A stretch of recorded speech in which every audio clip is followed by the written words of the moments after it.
श्रीराम समर्थ. पैशाच्या आसक्तीत राहू नये. कामवासना आणि पैसा हे दोन्ही परमार्थाला विघातक आहेत. पण मला जर कोणी विचारले की त्यातल्या त्यात जास्त घातक कोणते ते सांगा, तर मी सांगेन की पैसा हा त्यातल्या त्यात परमार्थाला जास्त हानिकारक आहे. पैसा हा भगवंताची निष्ठा फार कमी करतो. भगवंताने आपल्याला पैसा दिला आहे, तो आपण सत्पात्र आहोत म्हणून का दिला आहे? यासाठी भिकाऱ्याला पैसे देताना उगीच वाद घालू नये. तसे करणे म्हणजे काही न करण्याची बुद्धी होय. एखादा त्यागी मनुष्य सर्व देईल, पण स्व देणार नाही. स्व देऊन मग सर्व ठेवले तरी चालेल, पण सर्व देऊन स्व ठेवला तर ते मात्र चालणार नाही. म्हणजेच मी देतो ही भावना राहिली तर सर्वच देणे वाया जाते. मुख्य म्हणजे त्यातली वासना गेली पाहिजे, तर खरे सुख लागते. देह हा पाया धरून त्यावर इमारत बांधू लागलो तर इमारत पक्की कशी होणार? मी माझा देह म्हणतो, पण ताप येणे न येणे, इजा होणे न होणे हे आपल्या हातात आहे का? मी माझे रक्षण करीन असे म्हणतो, पण वाटेत ठेच लागून पडल्यावर लोकांनी मला घरी आणावे लागते. म्हणजे जीवित किती परस्वाधीन आहे. देहाने कितीही कार्य केले तरी ते कळसाला नाहीच पोहोचणार.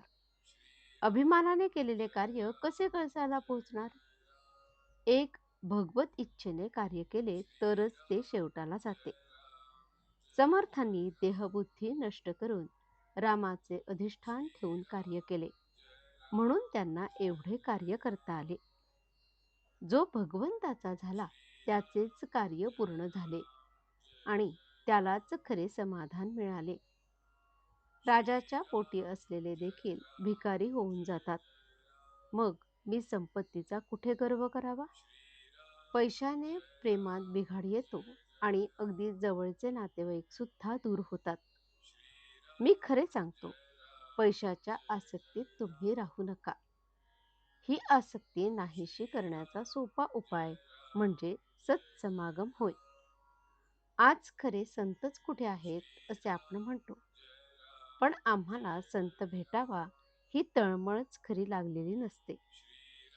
संतात संतपणा दिसत नाही याचे कारण आमच्यातच तळमळ नाही. सत्ययुगात जो राम होता तोच आजही आहे, पण आमचा भावच कमी झाला, त्याला काय करावे? संतांना आपण खोटेपणा देतो, पण माझा भाव शुद्ध नाही हे नाही समजत. विषयात सुख आपल्या इच्छेप्रमाणे मिळत नाही म्हणून आपण संतांकडे जातो, पण संताला अर्पण करून घेण्याकरिता किती जण संतांकडे जातात? देवाकरता देवाकडे जाणारे किती बरे निघतील. आजचे बोधवचन मनाने नेहमी मी रामाचा आहे ही भावना ठेवावी. जानकी जीवन स्मरण. जय जय राम. श्रीराम समर्थ.